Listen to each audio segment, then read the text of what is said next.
嘅時間，我係黃曉霞。咁啊，繼續落嚟都係聾人協會嘅創辦人去分享啊，贊哥係啦，馬小姐繼續做翻譯嘅。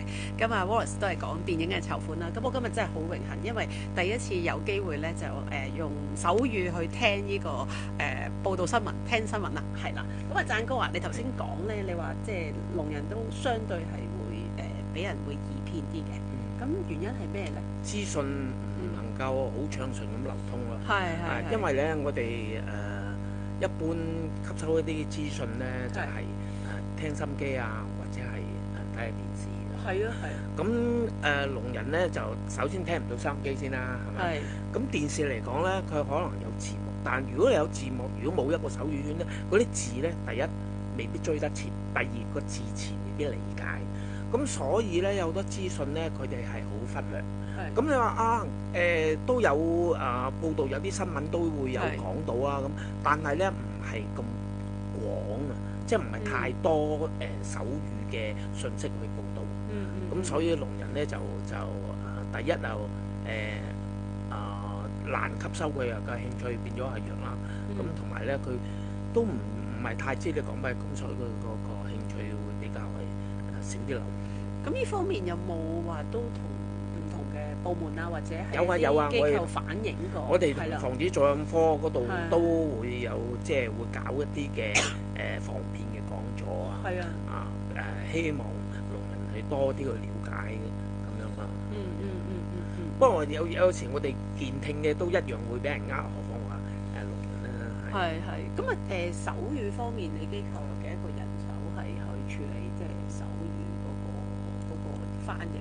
我哋手語翻譯員咧就全職兼職加埋都有11、12個度啦咁樣，但係都係唔係咁夠，唔係咁夠嘅，因為我哋嗰個服務真係太多，好多人同我哋向求助，有啲可能機構啊、學校啊，或者係個人啊，係不斷咁樣向我哋即係需要手語翻譯啊，所以我哋都人手都唔係咁夠。咁如果即係講到譬如佢哋情緒有啲咩問題，或者有啲咩想求助，咁可以點樣做咧？即係有冇啲咩部門專責去處理㗎？定係都係咁等我嚟啦？我人手雖然唔夠，我都繼續即係盡可能去幫到。如果我哋即係其實我哋成立聾耳都係有一個理念㗎嘛，所以能夠可以去到幫佢哋嘅，我哋都會一定盡力去嘅。咁會唔會將佢轉介去其他機構？因為我知道其他機構咧，咁都需要手語翻譯㗎嘛。係咯。係啊，咁咪即係我哋去面即係亦都。咁當然我哋即係都會揾其他嘅機構嚟緊醫院啊，或者係社署啊，咁我哋都有同佢哋合作，點樣去協助佢啊。咁但係都係要我哋嗰啲手語翻譯員去陪同佢哋。咁我哋咪應該要學多啲手語咧？其實咧各自發揮啦。如果學手語當然係好啦，係嘛？咁唔係話全香港個人都要學手語，基本手語最好都學下啦。但係咧就我覺得各自發揮自己嘅所長啦。即係如果你係邊一方面係專長嘅，咁咪即係發揮自己咯。好啊。咁啊問下啦 Wallace，喂，手語呢樣嘢，我就學完20幾年之後我都唔記得嘅。咁你又係咪同我一個情況一樣咧？我自己冇學過手語嘅。係。咁點解我會認識聾耳咧？就因為我哋做緊一個紀錄片係關於聾人嘅。咁就已經做咗3年㗎啦。咁我哋起初嘅時候未識聾耳嘅，咁就係咧同即係幾位聾人去相處啦，覺得佢哋嗰個世界啊，同埋咧同我哋溝通咧都特別，咁就開始拍佢哋嘅生活。咁後來咧一路拍嘅時候咧，佢哋就話你不如你去學啦，係嘛？去學下手語啦，亦都咧去介紹聾耳為師，咁就開始明白咧阿贊哥同埋咧即係聾耳嘅工作，咁啊開始咧就同佢哋開始溝通啦。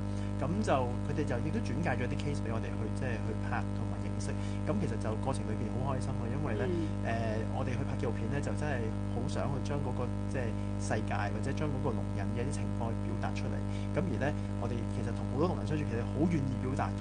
即係佢哋雖然咧我唔識手語啦，但係佢哋會用口語啦，會用即係 WhatsApp 啦，會用唔同嘅方法啦，係啦。咁佢都會努力同我哋表達嘅。咁我覺得我哋喺過程裏面都學咗好多。咁你點解又會揀即係聾人去做一個電影或者籌款？原先我哋有紀錄片叫玲瓏，咁就係玲瓏浮凸嗰個玲瓏咧，好似一個即係睇係好靚嘅一個詞語，咁亦都即係用個音譯就係聆聽聾人嘅聲音。我哋嗰個紀錄片嘅起初咧，即係好想咧，藉着佢哋即係一啲聾人講嘢嘅聲音，即係我哋有時佢覺得聾啞人，即係好似聾人就唔會講嘢冇聲音，但係其實唔係，聾人都有聲音嘅。即係我哋同佢相處，佢哋會用口語同我哋溝通啦，或者佢哋都會咧有佢哋嘅諗法。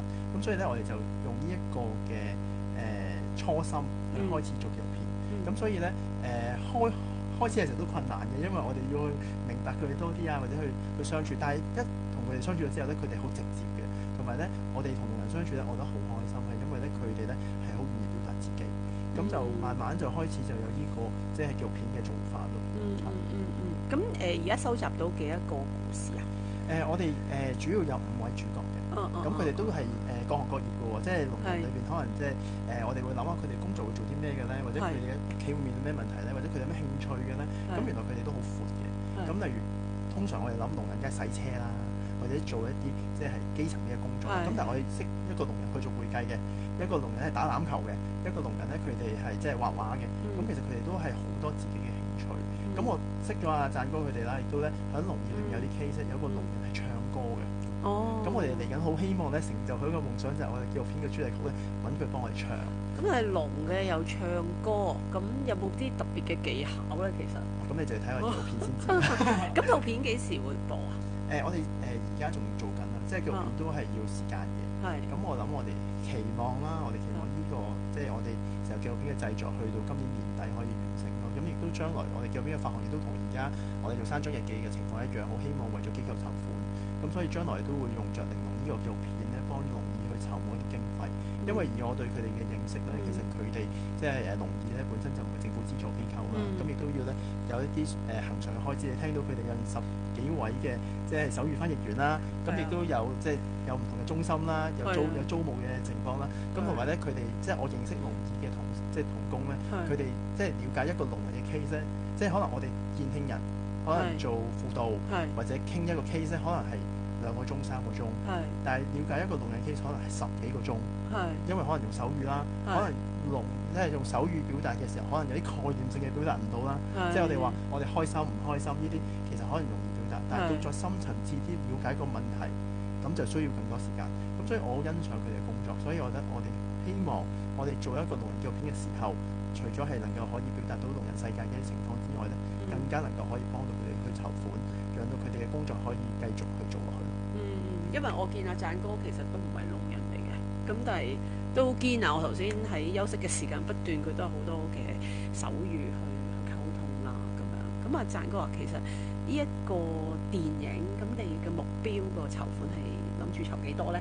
係啦，同埋我頭先補充喺個手語入邊，似乎係你哋去提供服務俾社區嘅人，而唔係話即係其他嘅社區人去幫手。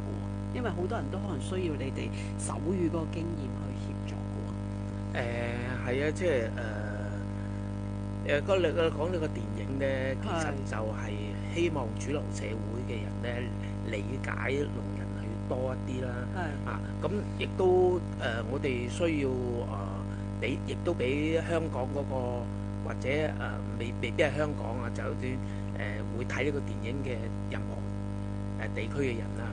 未必係香港啊，都嘅聾人或者健聽咧，嗰個鴻溝希望收窄一啲，就知道佢哋嗰個日常生活嘅情況係，如果係冇咗聲音嗰個溝通嗰個問題嘅嚴重性係會點咧？都希望係主流社會多啲去了解。係啊，同埋聾同啞係喎，而家諗起即係都係有關聯嘅喎。點解會有個關聯咧？其實因為如果我哋知道嗰個聲音發得準唔準，係咪表達到呢個聲音咧？我哋需要聽翻嚟先知道準唔準啊！其實佢哋係可以發出聲音，但係咧佢接收翻嚟嘅信息，呢個聲音到底係點樣嘅發音咧？係需要聽嘅。即係都係有聲嘅，唔係冇聲噶嘛，係嘛？係啊，如果其實咧聾人咧，如果你呢個時候要講下呢啲點解係啊，因為咧佢原全一啲聲音都冇嘅聾人咧係好少有嘅。佢可能係高音聽唔到或者低音聽唔到，佢係會聽到一啲嘅聲音，而呢啲聲音咧就係需要一啲解釋，我哋先好去理解。譬如而家杯係一個聲音啊，杯呢個杯呢個發音，我哋係要一個理解先知道杯嘅意義，呢個音嘅意義。好啊，好啊，咁啊，贊哥講完之後咧，我哋都希望多一分支持俾聾人，多啲嘅正面嘅信息。一陣再翻嚟慈善八達通嘅時間。